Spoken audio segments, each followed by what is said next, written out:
Hello everyone! In this video, I'll show you a highlight of the stream that I did, where I answer some of the questions that were asked in chats, and talk about all things Shadowlands. Before the highlight though, we just finished up the Q&A, and there were really some awesome things that were answered there. Some lore bombs that were dropped that I really want to talk about, so that's what we're gonna do first. Apparently, the Chronicles, they're written from a point of view, more specifically, that of the Titans, and the people that work for them. So does this mean Chronicle is canon? Oh, yeah. Well, I mean, Chronicle is something that we worked on, you know, all of us together going through the Warcraft's history. But the thing to remember about Chronicle that I want you to think about is that, you know, even any history, even something that's as encyclopedic as Chronicle, is written from a certain point of view. And if you look at the history of Azeroth that was contained in there, and even you know what it talked about in terms of the cosmos and things like that, whose point of view would that have been from? Well, that's right, the Titans' point of view, and the people who worked for the Titans, because they ordered so much of Azeroth and what it is. But there's a lot of other perspectives. So, during my initial recording of this voiceover, I went on quite a rant about how the Titans wrote the Chronicles and how worthless they become. But after sitting back and listening to the panel once more, basically what they said was that yes, the Chronicles are canon. However, they are written by the Titans, so what is written down there needs to be taken with a pinch of salt. In essence, what we always knew is that the information from the Chronicles, it can be changed, it has been changed, it will be changed. They don't want to be tied down to what's written down in the Chronicles, and, you know, fair play to them. I can't imagine that if they want to develop new expansions and they just have to constantly pick up the Chronicles to see if it lines up. So yeah, that seems to be the situation there. The Chronicles have been confirmed. They are written from the point of view of the Titans. The dealings between Sylvanas and the jailer, that apparently calls back to a time where she threw herself from the top of Icecrown, which honestly is really interesting. This was one of the questions that I hope to see answered. A time frame as to when she got in contact with this jailer. It opens up the time that has been going on now. And for those that are unaware of Sylvanas' suicide, it's written in the short story Edge of Night. I'll link it down below in the description. This happened after we defeated Arthas, and she found out that Bolvar had taken the throne. Not seeing any reason for going on this cursed life, she decided to take a dive off of Icecrown. She ended up on the Serenite spikes down below, and in her afterlife, a realm of eternal torment. There it was, where she made a bargain with the Valkyr. They would take her place in hell, even rest more forsaken for her. In exchange, they would be free from Bolvar's control. So as we get into the Shadowlands, we're going to be finding out a lot of Sylvanas' motivations and what the nature of her relationship with the jailer is and when it started. And we'll find out that it actually dates back quite a bit earlier in the timeline. You may be familiar with a story called The Edge of Night, in which Sylvanas leapt off the top of Icecrown. And you saw part of the story there, but that was kind of the start of her interactions with the jailer. This event apparently relates to her dealings with the jailer. So if she really started to work with him from this point in time, we have the Cataclysm, in which we saw her rest more forsaken. She created the bigger bulwark against the Infinite. And Garrosh, he was questioning what the difference was between her and the Lich King. Mr. Pandaria, with the bombing of Vedamor, in which he only sent an envoy, dealing with Garrosh as the war chief, but not making her the war chief quite yet. Instead, it was Vol'jin, appointed by Thrall, to do nothing at all and die to the demons on the Broken Shore. She showed up there as well, she fought with us, but apparently this was for appearance. It would be a hard sell to make her the next war chief if these events didn't play out the way that they did. They are quite spectacular at predicting the future. Legion, in which she tried to enslave Aegir to obtain the power to create more Valkyr. Her bargain with Helya into the war that we see in Battle for Azeroth. Quite a long time, and you can't convince me that this is what they were planning with Sylvanas all along. There's no way that the jailer was part of this story throughout all of this, but you can give it somewhat of a spin. Some also wondered how it was possible for Gen Greymane to take her on during Legion, if at that time she was already in league with the jailer. Technically speaking though, he didn't defeat her. He was able to interrupt her during a powerful ritual, and he smashed the lantern, preventing her from enslaving Aegir. Over time, she had probably sent more anima towards the jailer, which increased its power, as well as her own, up to the level of what we saw go down in the Saurfang duel and the fight against Bolvar. I do wonder though, why she had so much trouble taking on Malfurion. Again, a spin that we could give to it. There would be a massive ploy to blame Saurfang for the burning of Teldrassil. It doesn't entirely line up with the thought process that we read about in the Collector's Edition story. It doesn't seem like she was planning to burn the tree all along, but who knows? You know, feigning defeat against Northurian, it had Sourfang show up at just the right time. She could then pin the blame on him, take care of the powerful opposition within the hordes. It's a bit of a stretch, but we do know that her suicide, it apparently played its role in getting in touch with the jailer. Then, for those fans of Warfronts out there, all two of you, the Alliance, they have won both Warfronts, the Darkshore and the Stormguard one. It doesn't take away that Rhonda, she still wants to take down Sylvanas. The factions disappearing, as a whole lot of videos on YouTube suggested, that's not going to be in the cards. The Alliance and Hordes, they are such a mechanical pillar in Warcraft. Teaming up with the other sides is not going to be a thing. Personally, I find it a bit disappointing. Not the part about keeping the Horde and the Alliance. I agree, it's a pillar, there are mechanics in place. But more about not becoming like a mercenary and play with the other side. Again, it is what it is, I suppose. Alternate Draenor with Yrl and her Light Crusade. Those events of the recruitment scenario with the Magar, they might play their part in the future. The Jailer, this part is really cool by the way. The Jailer, it's not Arthas, it's not Tyrannus, it's not Argus or Muzala. It's apparently a brand new entity, and I'm really excited about this. They're really talking about dealing with more powers in the Cosmology charts. If you watch my streams, you know that this has been a massive hope of mine. The hope of replacing these old pillars of the lore, right? Previously, if you drew back any story to its origin, you ended up at either the Titans, the Old Gods, or the Burning Legion. Now with the Cosmology charts, they could add big forces to the storyline, big stories to the different power sources. The power sources that make up the universe. My lore boner became quite huge when they actually mentioned the Cosmology charts. And those lore things, those are the ones that stood out during the Q&A. I'm sure that many interviews over the weeks, they will come out with some juicy details, and we'll cover them as they come. The deep dive, as a final note, it was also interesting to see. The new leveling changes, they will definitely help out new players joining the game, or you alt lovers out there. The tower, if it works out the way that they presented it, it should be a whole lot of fun. Giving back old abilities that were removed in the past, you know, it's nice, but I was really hoping for more info during the deep dive. They didn't say a whole lot about dungeon design, or the raids, or the zones, or the factions.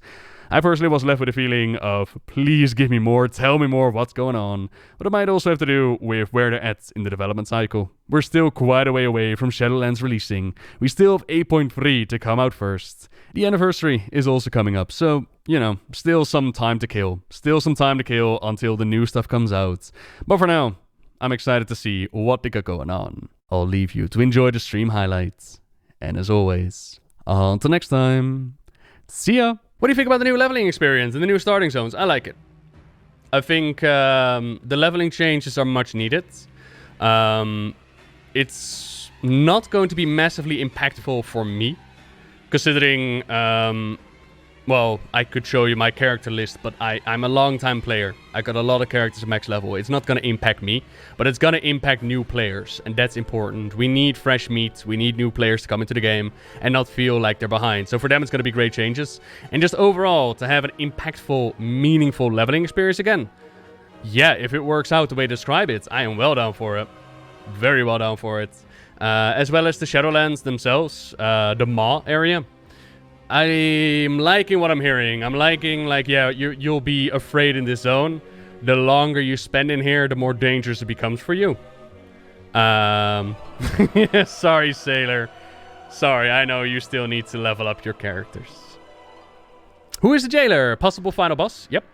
I'm hoping that it's gonna be the final boss.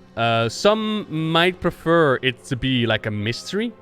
Like, ooh, who's gonna be the final boss? I'm not against the idea of going back to the Wrath of the Lich King roots, where the final boss was just there, in your face, and you knew all along where your path was gonna take you.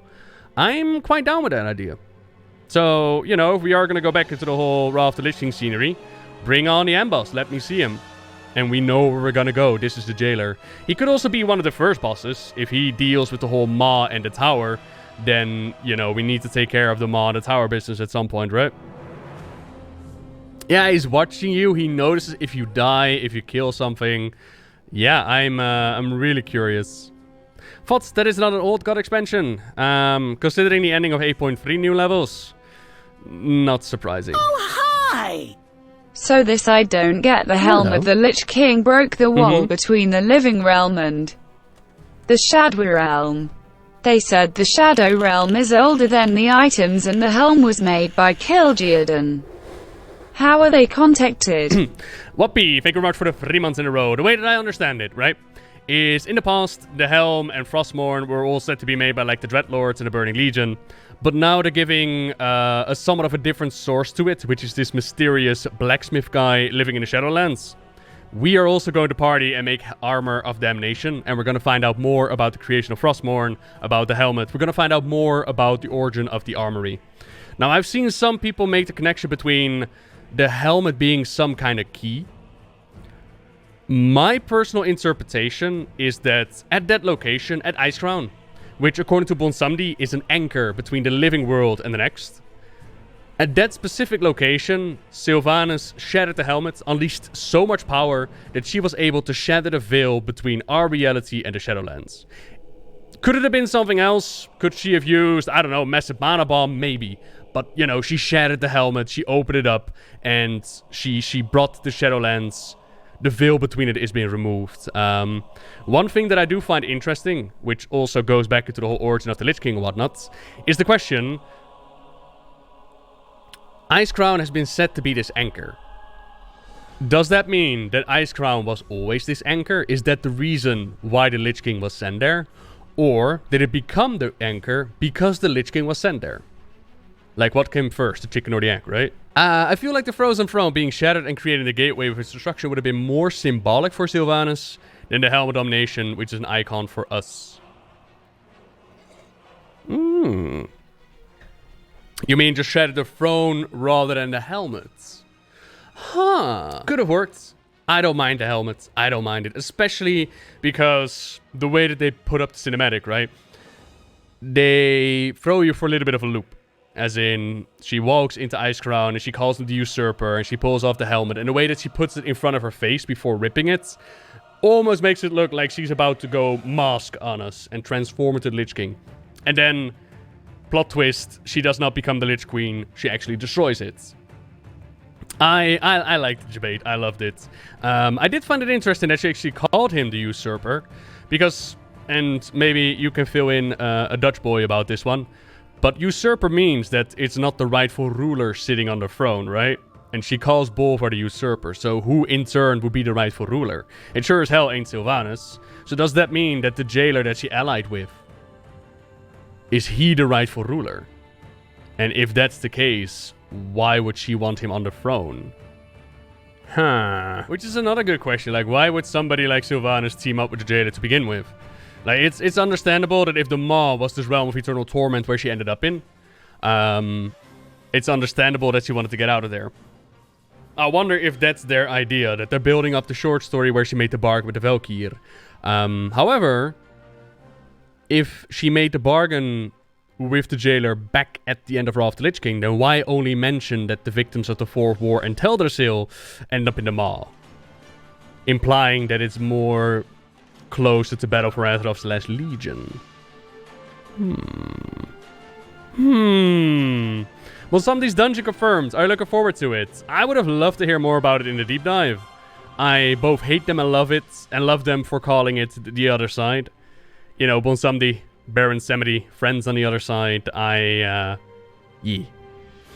Usurp the power, her side sees an abomination. Compared to pure death.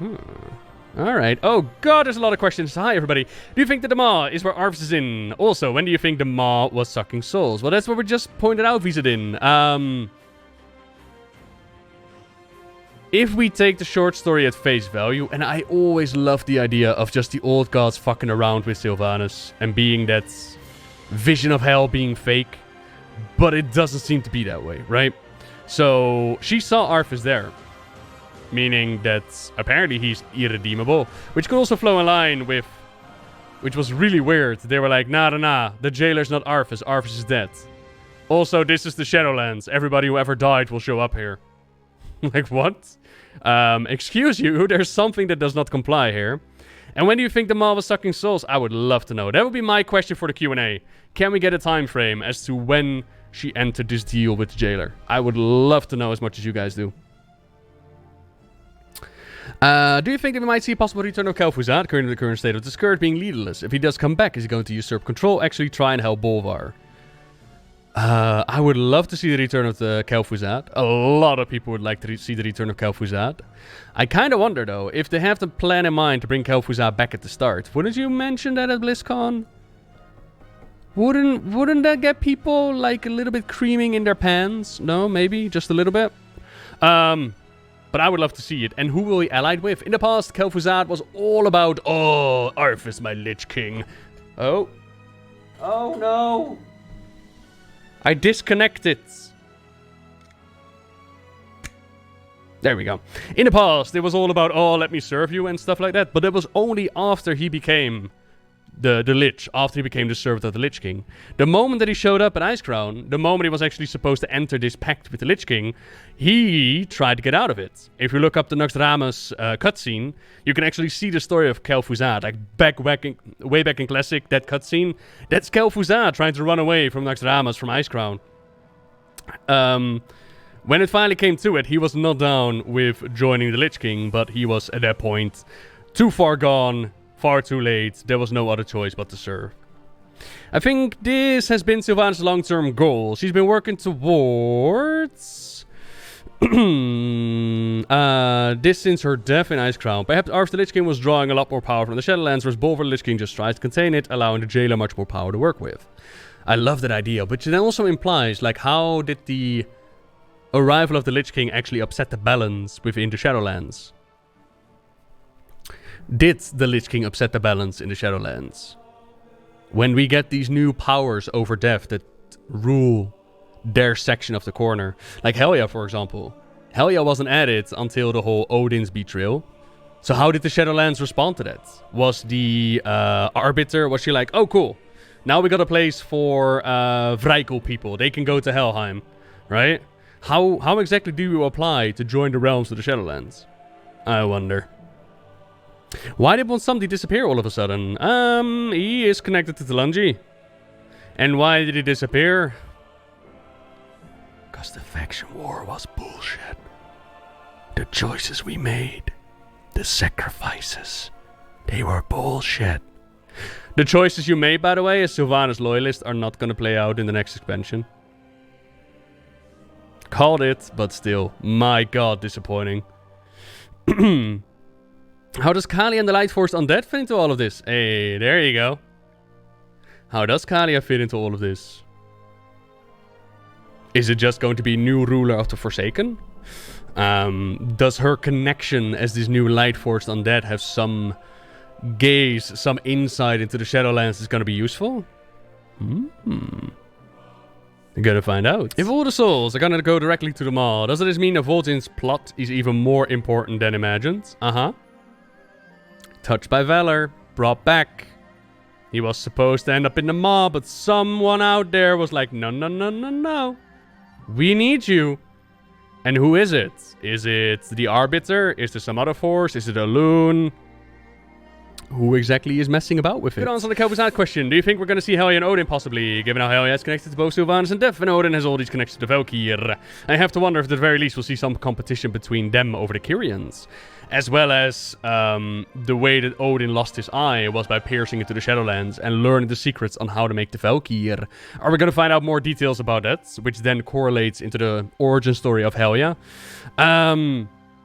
For those, by the way, what is kind of cool, what's kind of interesting, is if you slow down the Sylvanas cinematic, maybe I could show you. If you slow down, right, and you go to near the end bits, and then we have like the really cool reveal, and then Sylvanas and her Valkyr. Now you can already kind of see it in the distance if you look at their faces, right?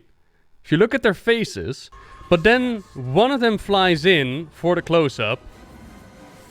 Oh, I missed it. Can I do it frame by frame? No, I cannot. Hang on. I don't want subtitles. No, leave me alone. Hang on. It's gonna be precision work. Oh, look at that! Look at that freaking undead Skeletor face that's going on. Are they gonna get new armor? Is there something gonna happen to the Valkyr? I freaking love that design. So cool. I wonder what's going on there. I really, really do. Doesn't she have 3 remaining? Didn't she have 4? And now here in Darkshore, she has lost another. 3 Valkyr remain of the pact with enough power to bring her back. And since in the past, it has taken multiple Valkyrs to... Holy shit, you're right. 3 Valkyr. Huh. Did Ner'zhul and Arthas work with the jailer, or did they only harness his power? Apparently they only called upon the power of that one zone, where all the mightiest warrior power seekers go. Yeah, the dislike ratio. I did not grasp that there were so many people upsetty about the cinematic. I really did not, but apparently they are. Are Sylvanas' Valkyrs undead? They're Valkyrs? What do you mean undead? Death comes to the end of everything. Meanwhile, the Void is asking if it's a joke to us. The 4 Valkyr are the ones who took her place in Hell. Maybe they forgot the number of Valkyr that she had left? Maybe I miscalculated? Nah, that can't be it. Maybe our 3 Valkyrs are doing other things. Maybe. But that would still add 7, right? It might just be like a random-ass Valkyr that they wanted for the cinematic, and 4 was a better number than 3 or something. Lich King created them. Odin originally formed them. Then the Lich King took over and brought his own ritual in there. And now we're going to find out more about the origin of the Valkyr. Because Odin learned how to make Valkyr by piercing into the Shadowlands. And the Lich King, I'm pretty sure he looked at Odin's work and tried to make like his own. Something like that. I would have to look that part up. Maybe make like the story of the Valkyr or something.